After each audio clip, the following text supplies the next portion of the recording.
It's a great pleasure to be here. And let me begin by asking Carolina Rossini Carolina said that she found that not everybody in the audience was necessarily from a technological background.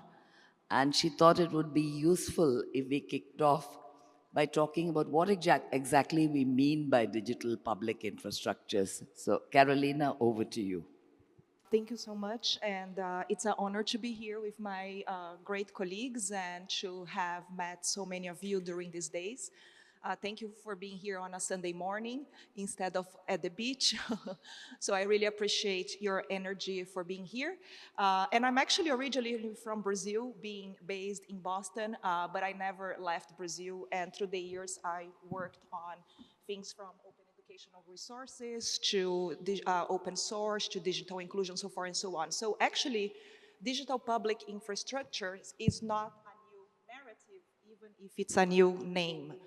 Countries around the world are taking to digital solutions at an unprecedented pace, and I think we saw that in many panels, and that rate has sped up after COVID.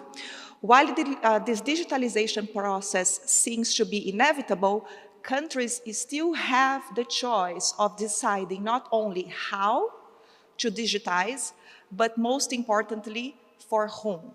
And I think the Brazilians yesterday, assuming the T20 coordination, have expressed that for whom very clearly.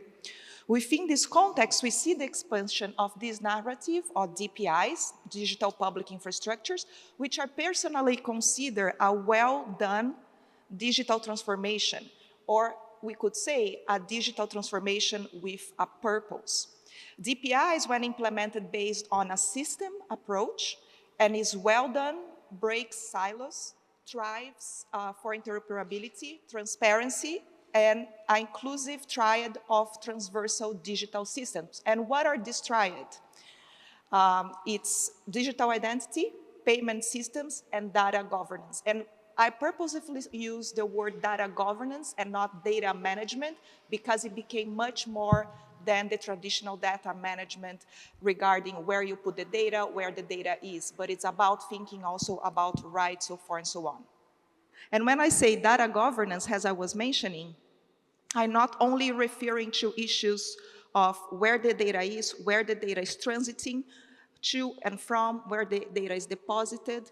I'm also referring to issues of privacy, data protection, and also how we actually enable data sharing when we need, right? We need to enable data sharing, and the panel yesterday on data flows talked about that, based on issues of public interest, from climate to health, to all these issues dealing with global challenges that are common challenges.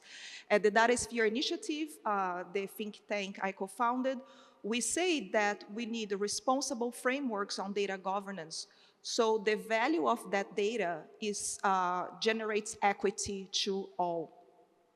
So good DPIs then are provided by platforms that are led by an accountable variety of multi-stakeholder partnerships, right? They can be private-public partnerships, they can be through procurement, they can take various forms through contract arrangements or partnership arrangements. They must be human-centric and focus on inclusion and ethics, something that for the new head of the G20, Brazil, the country of my origin, is very focusing on. And without digital inclusion, we don't have DPIs. But it's very interesting. I worked in a lot of indexes around digital transformation and digital inclusion, from the Internet Inclusion Index to the Network Readiness English to the Index to the Global Innovation Index. And in all of those indexes, we understand that if there is not a purpose, if there is not a use for that internet, a lot of people don't even want, they don't see the need for connectivity. So if you want to connect somebody from the agricultural sector, or if you want to provide financial inclusion, that technology must serve the user. So the DPI also must serve the user. especially populations at risk, such as refugees, which is an issue that lots of our countries are dealing with. Carolina, we'll have to keep the responses a little briefer, Thank please. you, yes. Yeah. One final is actually an example from Brazil. So besides the India stack that Anit is gonna mention, Brazil is actually not behind the DPIs. And we have a very extreme example called PIX. Called PIX, right? And PIX is a payment system based on a digital ID system. And since its launch in 2020, more than 140 individuals, about 80% of the adult population that's connected, remember, not everybody in Brazil is connected, are using PIX. So we must lay down this plumbing for an inclusive digital society. Thank you. Could I turn to you, Robert, to shed some light on the first question, which is, should efforts to scale up DPIs, which is what we're calling digital public infrastructures, and accelerate data flows globally, take place in parallel or reinforce each other? Yeah, thank you very much. That's an excellent question. I just want to build off what Carolina was talking about, and just building off, I think, what we all know as the India stack. And the India stack used sort of three elements of digital public goods to conceptualize what we now know as DPIs, which of course you mentioned is not a new term. They did theirs at three levels. They started off with the digital identity, Aadhaar, and they've made that available through an open source solution called MOSIP, which they're trying to roll out across different markets in the world. The second layer, of course, was the payment system. UPI, and PIX is another example. In Africa, the best example is what is being done in Ghana. They've probably got the most advanced interoperable payment system. And then the layer that goes on top of that is data exchange. So to your question around should we do this in parallel, or do we need to do it in sort of, a single approach? My view, and I'll be very sort of focused on the continent of Africa, is today we know that despite all the changes, all the modernization around mobile technology, around financial inclusion, we still have 450 million Africans who are financially excluded. And we've done some work, and we realize that if we look at the trajectory in terms of moving people who are financially excluded into the financial inclusion bracket, and we look at a 10-year regression, the number is reducing by minus 4.5%. So if we continue on that trajectory up to 2030, we'd only have brought on board 100 million. So it means by 2030, we'll still have 350 million Africans. And we project it further to 2050, that number only drops to 250 million. So that's a big problem. So my view is that we still have to focus on a country level where we roll out cost-effective solutions which using digital public goods, and we have great examples of doing this. Rwanda today is building their own system using open source solutions, and that brings down the cost. And that's quite critical, because what you're finding with a lot of these technology products is you have to bring in engineers from outside the continent, and you're not actually doing significant training or transfer of knowledge. So we're working with Rwandan engineers. One of the greatest moments for my career actually was last year when we span up a DP, digital public good, which is a payment solution using an open source solution, and we had 60 engineers, graduate engineers from the ages of 20 to 25. All of them were Rwandans. And I think that's the power of what digital public goods and digital public infrastructure can do. It'll bring back control. It'll allow us to upscale our technical resources so they can chart a roadmap that then affects the 450 million Africans. So I believe we need to focus on a country level first, and then once you figured out the country level, then the issue of data exchange for cross-border can take place at a phase 2. So I think the first thing is sort out in-country issues, and then once you finish that, then pivot to cross-border. Fine. Anyone else like to chime in on this particular question of should it be happening parallelly or should it be happening reinforcing each other? And please keep your answers brief because we have a number of questions to get through. Yeah, I'm sorry, I already spoke a lot, but one of the things that I think is core here is the idea of trust, right? There are a lot of geopolitics here involved on countries cooperating on international solutions, but we must cooperate to deal with some challenges that are global. But we need to ensure that both purpose and trust exist if we want to reinforce each other initiatives for the good of society globally. So I'm just going to pause there. Thank you. The second thing is, which I think we've already touched on, that can G20 countries enhance cross-border data flows in areas such as payments, agriculture, and health by drawing on and broadening the geographical scope of DPIs? Who would like to take this one? Well, I can take a crack at it, but I can't say that I'll do a good job.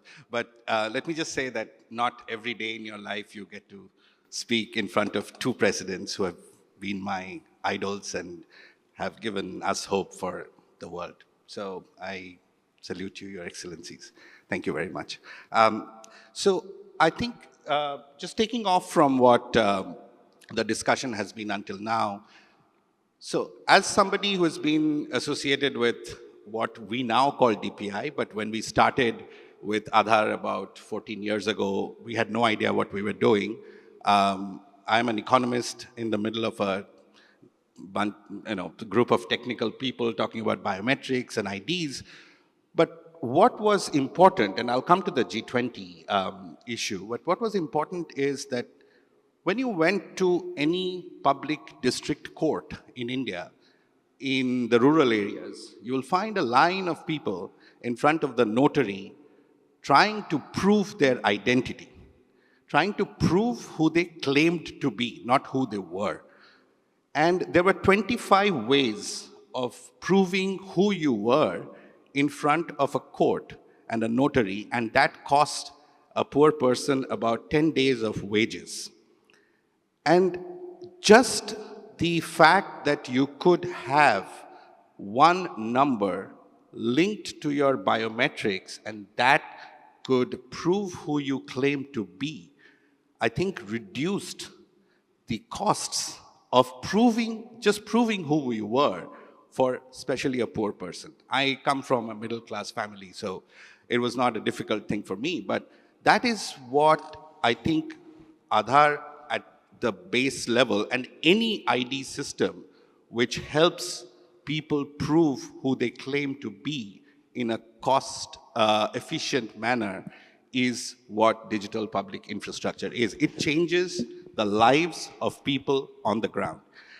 And coming to all the other discussions about global standards and things like that, when any one of us, when we come into a country, we switch on our cell phones after the flight, and we expect to be connected to a GSM network. And when we enter this place, we just put on our Wi-Fi, and we expect to be connected on WhatsApp. I think nobody in this room has not sent a WhatsApp message. So at one level, if you think of it, we are all connected in a World Wide Web of data. And that is something that we should take into account. Now, how do organizations like the G20, which spans a very diverse set of countries, make sure that this is not only in cellular networks, but also in financial transactions, in terms of proving one's identity, in terms of having an exchange of data in different sectors, for example, health and education. And we'll hear from Jainaba, I think, later on. But I think that is where standards and open standards are extremely important, and that's the basis of digital public infrastructure at the core. Final point, I think we have kind of forgotten how the internet was formed. It was based on protocols. So HTTP is a protocol. SMTP, where we all send emails, is a protocol. TCP/IP, where transfer of data takes place, is a protocol. And what happened over time was through different things, like especially within G20, some countries had the big platforms, we moved away from protocols to platforms. And it's time to get back to the protocol to make sure that the data exchange among G20 countries, among OECD, takes place in a seamless manner. Thank you. And if I can mention quickly, I love that you brought the tech side, the geek side, right? And one of the important things here is that we need to bring more geeks to the table, right? I'm a lawyer, I work in technology for 25 years, but I still don't know how to develop software, right? So we need to bring the IEEE, we need to bring CODATA, we need to bring those organizations alike to then talk to the users, to then talk to the policymakers, so when DPIs, when those services are developed through a platform model or not, the design is user-friendly, the design is inclusive, the design takes into consideration diversity and accessibility issues. Otherwise, those DPIs will have a large barrier in terms of adoption. Something very quick on that. I think from a G20, G21 perspective, there needs to be a change in mindset around, I'll talk at an infrastructure level, because today to talk about driving the infrastructure required for DPIs, if you're looking at 54 countries in Africa, you need what I call tier 4 data centers. One costs about $5 million, and you need to have 2 of those per country, so that's what? That's 10 million times 54. You're talking about a ticket size of $540 million just for the infrastructure, because you need to have data centers. So is that the direction we need to go, or do we at a G21 level need to sort of ask Africa to look at a hub and spoke, where we begin to say, listen, let's keep data in Africa for sure, but we don't need to have 54 times 100, times 2 of those. Maybe we need about 10 high-level data centers. And then from a governance perspective, policy regime needs to look at saying, can we ask countries to host data in a cloud on the continent and look at things like data embassies or elements of policy that allow for countries to access data from other countries? Because if we think that we can spend 540 million and then the time it takes to set these things up, we could lose about 5 or 8 years just putting in the infrastructure. So I think at a G21, this is a critical piece that is required, because without that infrastructure, we'll sort of just be having conversations, we'll not be executing. I think that's an excellent point, because I love the hub and spoke idea to reduce the amount of infrastructure that has to be built to reduce the time. And I think, that would really make a difference. I'm going to come to you now, Janoba, to ask you to tell us what has been your experience in trying to introduce digital public infrastructure in the Gambia. Thank you so much for having me in the panel today.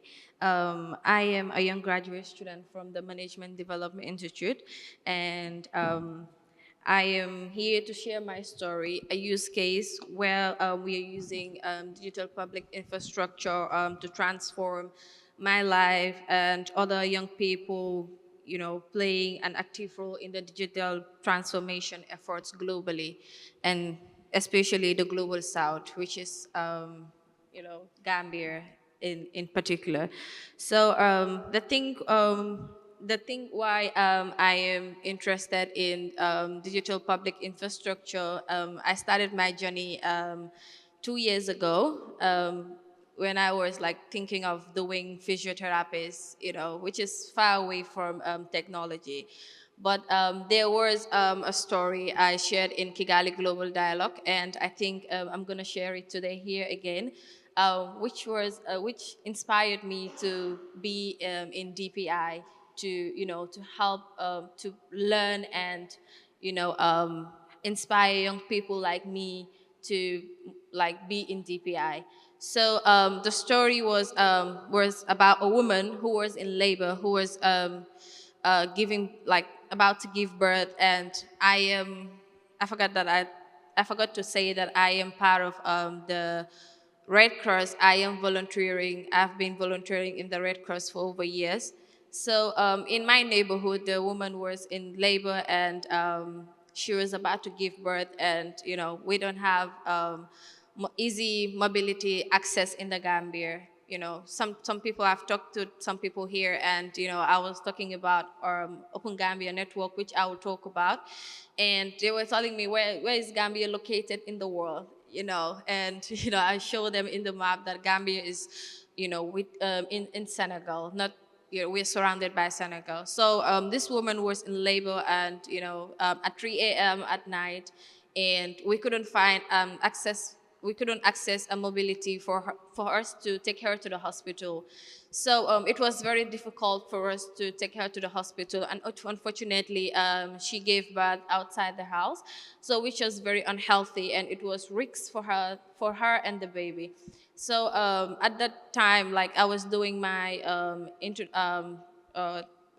I was just starting my course in information systems, and like I was like, I'm doing computer science, and we can use technology to solve these challenges we are facing. Since the government, like we don't have people that are supporting youths and women, especially to solve these challenges we are facing.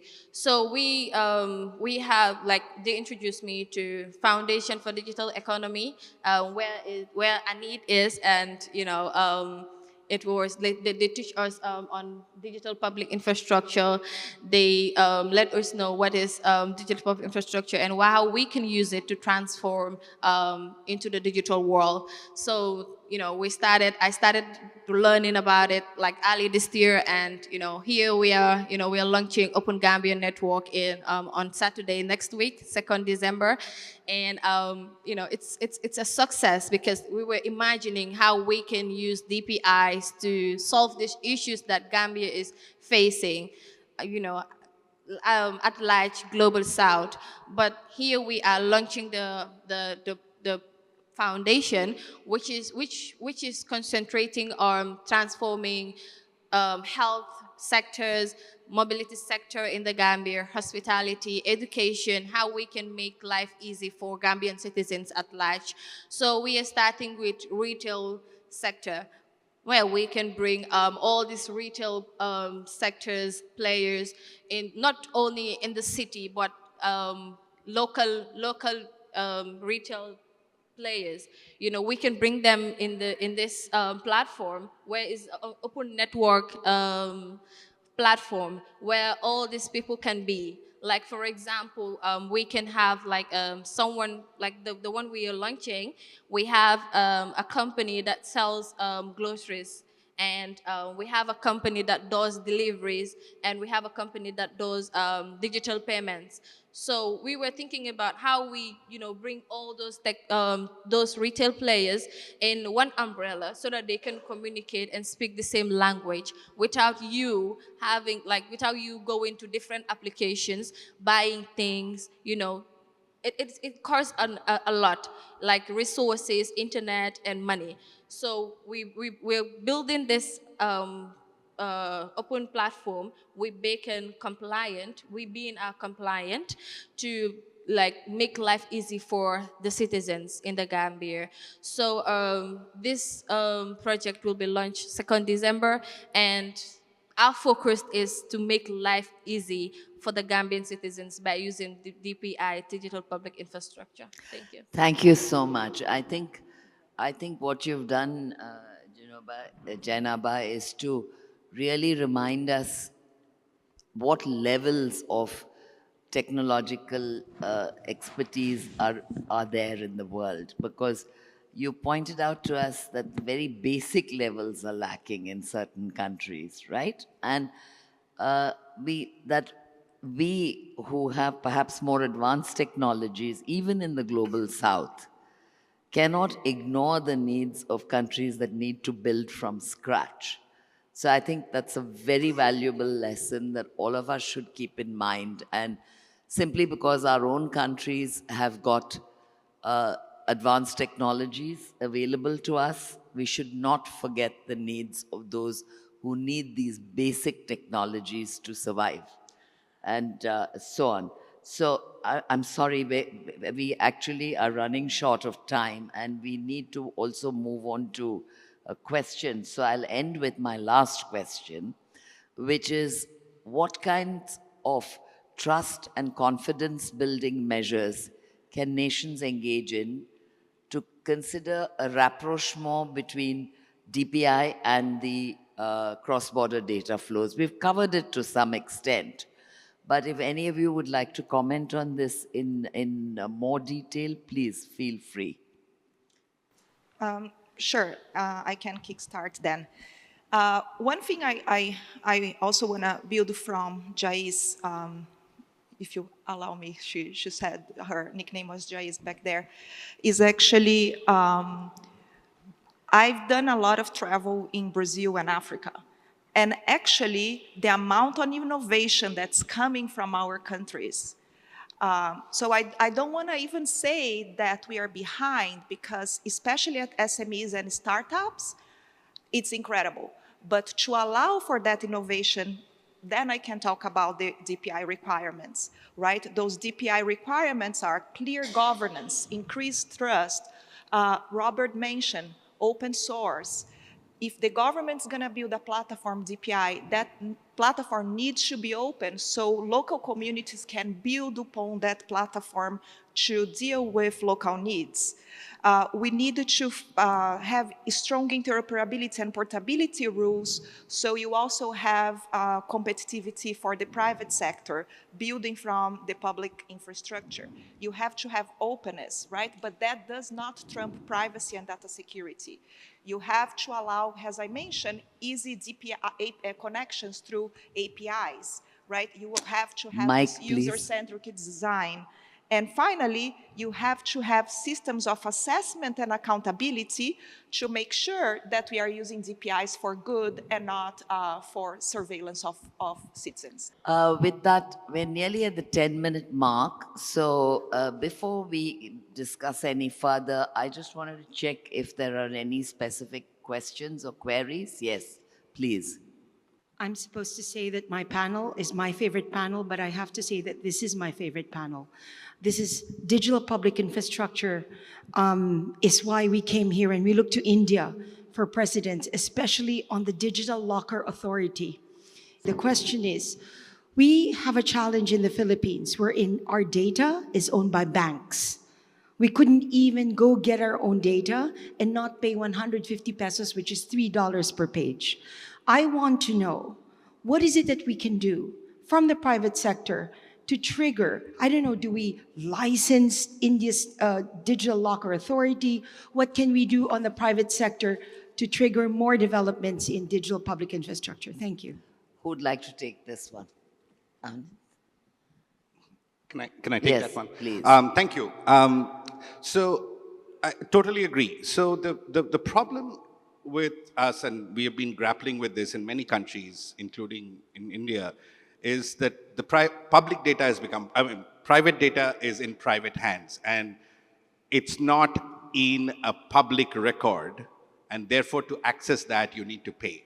Now, in the Digitlocker case, as part of the whole, whatever we call it, the stack in India, and I'm sure there are in several other countries, we have something called a Digitlocker.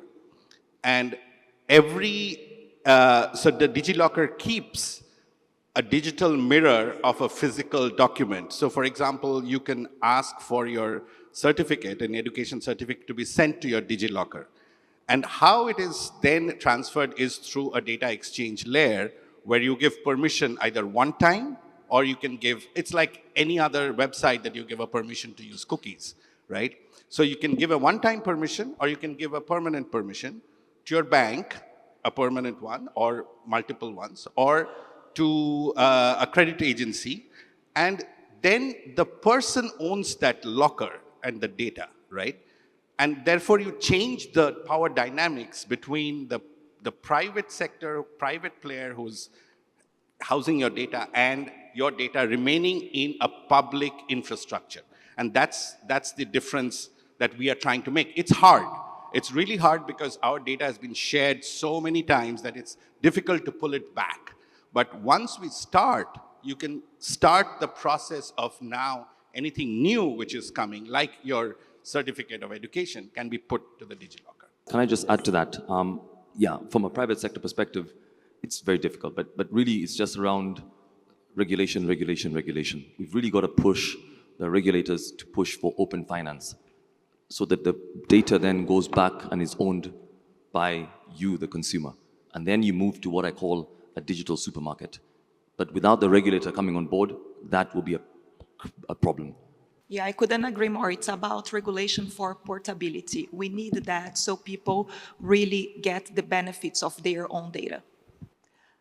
Next question. Hi, thank you for the session. I'm Neharika from the Asia Group.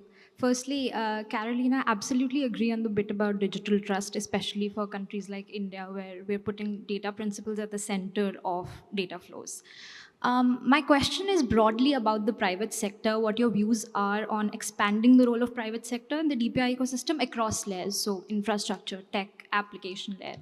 And within this broad theme, is commercial viability for private sector a priority as we think about sustaining DPI in the long run?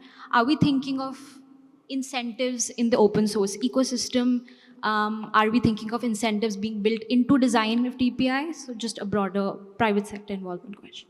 So I want to bring an example in the US where I'm based. And I'm based in Boston, so please come visit me. I teach at Boston University there. And one of the things that the government's bringing to Boston is a new gigantic, many new projects from ARPA-E. And one of what they want to do is actually to push forward the idea of a public cloud, which is going to be incredible, right? If our countries were able to have the billions the US has to do that. But that is a project for 10, 20 years. DPIs cost a lot of money and need to be done right since the beginning, otherwise they won't work, right? But then you have to work with the private sector to say, it's like the roads, right? I enable the core infrastructure, I enable the core plumbing, and now you can have at the second layer, right? If you think about it, the internet has stacks, you can think about DPIs has stacks too. In the second, third layer, you have private sector investment through APIs to build from that, right? So MasterCard was actually pretty mad at the Indian government because of the DPI payments. But MasterCard can still build up from that and compete at the consumer service level, right? So it's like the Human Genome Project. You set the ground, you set that core knowledge, and then you build from that. Just quickly add to that. So we advocate for an open governance model. And the open governance model is like a PPP. So you involve public sector, private sector, and then also ignite the fintech community. So that at a governance level, you have people sitting at that level. And if we don't do that, then you're going to have a challenge because then you don't have everybody at the table as you're building out these systems. So we are actually trying to drive regulators to look at open governance, which is inclusive. Because if you don't have it at that level, then it doesn't percolate down to the technology piece. Thank you. Thank you. Would you like to add something? Yeah. Yes. Yeah. We've got more questions, so can we keep it brief, please? So, to your question, like in the Gambia, what we're doing, we're advocating for the government to include youths in digital public transformations in the Gambia. Because before we were having a Ministry of Information and Communication, which we're not seeing ourselves as youths into technology. But now we have a separate ministry that is Ministry of Digital Economy, Communication and Digital Economy, which, you know, they're including youths in participating in transforming like the education aspect, like e-learning platforms we can have for the Gambia. Like Open Gambia Network is focusing on building platforms for youths in the Gambia who don't have access to proper education, like the rural areas in Gambia, where like they will have to travel from their houses some kilometers to the school. Like they will need to cross rivers to come to the city and learn to have a proper education. With this, it can bring innovation, transform, and they will sit in their cities, in their towns, in their villages, and have access to courses, have access to jobs, have access to so many things that can change their lives. We don't need some international organizations can World Bank is doing in the Gambia right now is digital ID, where citizens in the Gambia can use that digital ID to go to the hospital, so that the hospital will know the records of what you were diagnosed with, the diseases that you were having before. These are innovations that are happening right now in the Gambia, but with the support of international borders. If we have that support, because we are having a support from India, the Bacon community, they're supporting us by giving us the idea of open protocols that we're using to build this open systems that Gambian can use. Thank you. Thank you. Next question, please. Yes, my name is Jules Samoti, and I'm from International Red Cross. I'm thanking you for this excellent session. I'm just coming with a question on addressing the point of disruption, because whenever we speak about DPI, we work in the conflict zones until the point of disruptions happens when the cyber operations, cyber war takes place in the conflict zone, disrupting all the delivery of basic services, which became an acute crisis to be addressed. It's just my call to say, whenever we talk about DPI, we must also think on data protection, security, and systems to preserve the delivery of services, and also all the regulations around as we work on international humanitarian law to see how we can support the state to really be on the right side, because when disruptions happens, it raises a lot of problems today we see around the world. Thank you. Hi, my name is Shyam, and I work for Novel Insights, Washington, D.C.-based data analytics and international consulting firm. And my question is related to technological sovereignty. In the context of the Global South, how important is technological sovereignty in the development of DPI? I'm especially interested to hear about what can be done to ensure that these regions are not overly dependent on external tech providers. For example, are there any lessons that we can learn from India on how they balanced technological sovereignty versus the need to import technology from the rest of the world? Thanks. Thank you. Would you like to take that, Anna? I want to address the Red Cross question, and I'm happy to discuss this over coffee, because that's a longer conversation. We need resilience when we deploy technology, especially in the context of risk populations and risk zones. We need to count on satellites for that, and we need to count on mobile phones that are interoperable cross borders. This is something the UNHCR, the UN Agency for Refugees, is trying to do, to actually work with the telecommunications regulations, that when you move countries, your cell phone doesn't stop working. It's an exception to a telecommunications rule that is core to deal with issues of conflict zones. Because with a cell phone and a satellite, you have some resilience, and you can disperse at least financial support in the case of refugees. Just an example in that regard. I'd like to give each of you, just in one sentence, what is your takeaway from this event? So I think the tech sovereignty issue is really important, and I see that Chaudhary there who has transformed Bangladesh. So definitely we learned a lot from Bangladesh, and I think in some way the way DPIs are built, and you heard Jainaba. One sentence. every country can choose what building blocks to use for their own needs. And that's how I would define DPI sovereignty. Sorry, I took 2 sentences. No, no. Go ahead. One sentence. Okay, there is your tweet. Again, trust and purpose and user-centric design at the core of DPIs. Thank you. My sentence will be the power of DPI. We own it. We, the young people of the global south, we can make it possible by, actively governments involving us in decision making and digital transformations. Thank you. Yeah, I think it is our catalyst to digital transformation in Africa. Yeah, and I think just quick one on the cybersecurity. I think we need to use pooled resources. Yeah. Yeah. My takeaway is that we need to recognize the huge differences in the global south, and we need to cater to all levels of technology development. So that for me was a very big takeaway. Thank you. Thank you all.